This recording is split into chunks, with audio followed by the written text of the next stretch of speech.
அதிமுக சார்பில் கருப்பு சட்டை அணிந்து வந்தப்போ எனக்கு கோபமெல்லாம் வரல, சிரிப்பு தான் வந்துச்சு. இப்படியாவது கருப்பு சட்டை போடுறாங்களான்னு மகிழ்ச்சி அடைஞ்சுக்கிட்டேன். என்னுடைய கேள்வி எல்லாம், மக்களால் தேர்ந்தெடுக்கப்பட்ட ஒரு மாநில சட்டமன்றத்தை மதிக்காம ஒரு ஆளுநர் நடந்துக்கிறார், அவரை கண்டிச்சு கருப்பு சட்டை அணியும் துணிச்சல் உங்களுக்கே இல்ல என்பது என்னுடைய கேள்வி. இயற்கை பேரிடரால பாதிக்கப்பட்ட மக்களுக்கு நிவாரண நிதியை கூட தர மறுத்து இரக்கமில்லாமல் நடந்துக்கிற ஒரு ஒன்றிய அரசை கண்டிச்சு நீங்க கருப்பு சட்டை அணிந்திருந்தா அவங்களை வாழ்த்தி இருப்பேன், மகிழ்ச்சி அடைஞ்சிருப்பேன். தேசிய கல்விக் கொள்கை மூலமா பள்ளி கல்வியையும் கல்லூரி கல்வியையும் சிதைக்க நினைக்கிற பாசிச கல்விக் கொள்கையை கண்டிச்சு கருப்பு சட்டை நீங்க அணிந்திருந்தா மனதார உங்களை பாராட்டி இருப்பேன். ஆட்சியில் இருந்த காலம் முதல் பாஜகவுக்கு நீங்கள் துணையா நின்று இருக்கீங்க.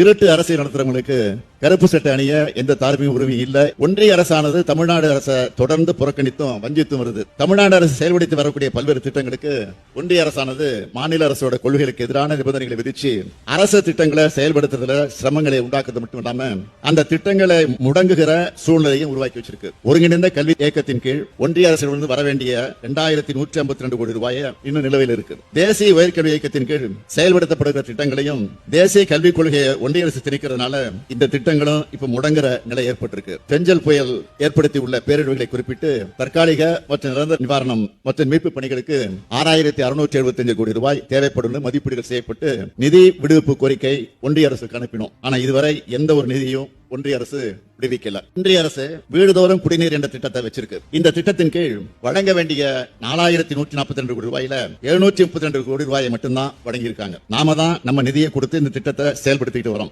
ஒன்றிய அரசின் திட்டமான பிரதமர் நகர்ப்புற வீட்டு வசதி திட்டத்தின் கீழ் தமிழ்நாடு அரசானது ஒரு வீட்டுக்கு 12 முதல் 14 லட்சம் ரூபாய் தன்னோட சொந்த நிதி மூலம் மானியமா கொடுத்து ஏழ்மை நிலையில் இருக்கக்கூடிய மக்களின் சொந்த வீட்டுக்கான கனவை நிறைவேற்றியிருக்கு. ஒன்றிய அரசு தன்னோட திட்டங்களுக்கு தேவைப்படுகிற நிதியை தமிழ்நாடு அரசு மேல திணிக்கிறதுனால மாநில அரசோட முன்னுரிமை திட்டங்களுக்கு போதிய நிதியளிப்பு இல்லாமலே போகுது.